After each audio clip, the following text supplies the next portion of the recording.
Hello दोस्तों, मैं हूं प्रवीण और स्वागत है आपका हमारे यूट्यूब चैनल लीगल रास्ता में। इस वीडियो में हम बात करेंगे कि कैसे आप अपनी कंपनी रजिस्टर कर सकते हैं और इसमें कितना खर्चा आता है। अगर आप भी अपना बिजनेस स्टार्ट कर रहे हैं या फिर ऑलरेडी बिजनेस चला रहे हैं और सोच रहे हैं कि कंपनी रजिस्टर करना चाहिए या नहीं, तो ये वीडियो पूरा देखना। वीडियो को स्टार्ट करने से पहले मैं आपको बता दूं कि अगर आप अपनी कंपनी या फर्म एक एक्सपर्ट के थ्रू रजिस्टर करवाना चाहते हैं तो लीगल रास्ता आपकी बेस्ट चॉइस हो सकता है। लिंक आपको हमारे डिस्क्रिप्शन बॉक्स में मिल जाएगा। तो चलिए स्टार्ट करते हैं। देखिए, इसके लिए जो सबसे पहली चीज़ आपको देखनी पड़ेगी वो है लीगल एंटिटी। आपको देखना है कि आपके बिजनेस के लिए सबसे बेस्ट एंटिटी कौन सी है। क्या वो पार्टनरशिप फर्म है, प्रोप्राइटरशिप फर्म है, या प्राइवेट लिमिटेड कंपनी है, या ओपीसी है।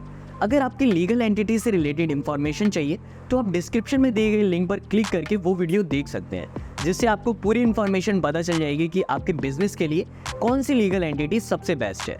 तो चलिए इस वीडियो में हम अज्यूम करते हैं कि आपकी एंटिटी प्राइवेट लिमिटेड है।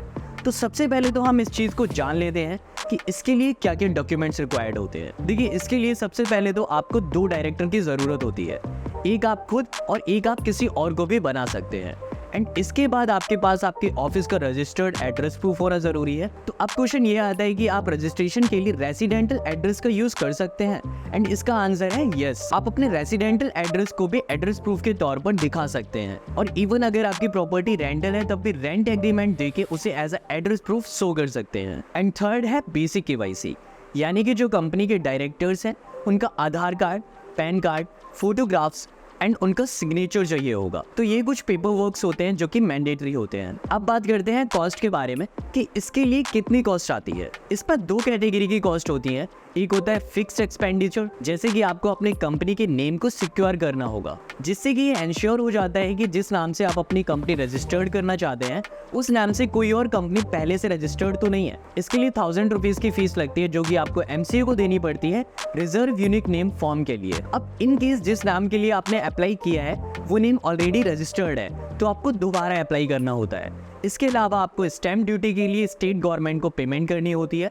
ये payment state to state vary करती है, जिसका अमाउंट 100 रुपीज़ से लेकर 10,000 तक हो सकता है। इसके अलावा आपको कंपनी के लिए 10 और पैन के लिए भी अप्लाई करना होता है।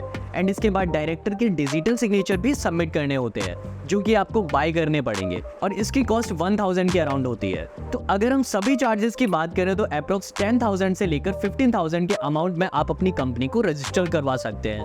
कंपनी रजिस्टर्ड होने के बाद कुछ इंपॉर्टेंट स्टेप्स हैं जिन पर ध्यान देना चाहिए। आपको अपने बिजनेस के रेगुलर कंप्लायंसेस को मेंटेन करना होगा, अपने फाइनेंशियल रिकॉर्ड्स को प्रॉपर्ली मैनेज करना होगा और आपको हमेशा एक प्रोफेशनल एडवाइस लेनी होगी जब भी आपको जरूरत लगे। अब कुछ लोगों के माइंड में आता है कि ये तो आप खुद से भी कर सकते हैं गूगल या यूट्यूब की हेल्प लेके, लेकिन ऐसा नहीं है। कंपनी रजिस्ट्रेशन के लिए गवर्नमेंट ने मैंडेटरी कर रखा है कि आपको किसी न किसी प्रोफेशनल की हेल्प लेनी पड़ेगी।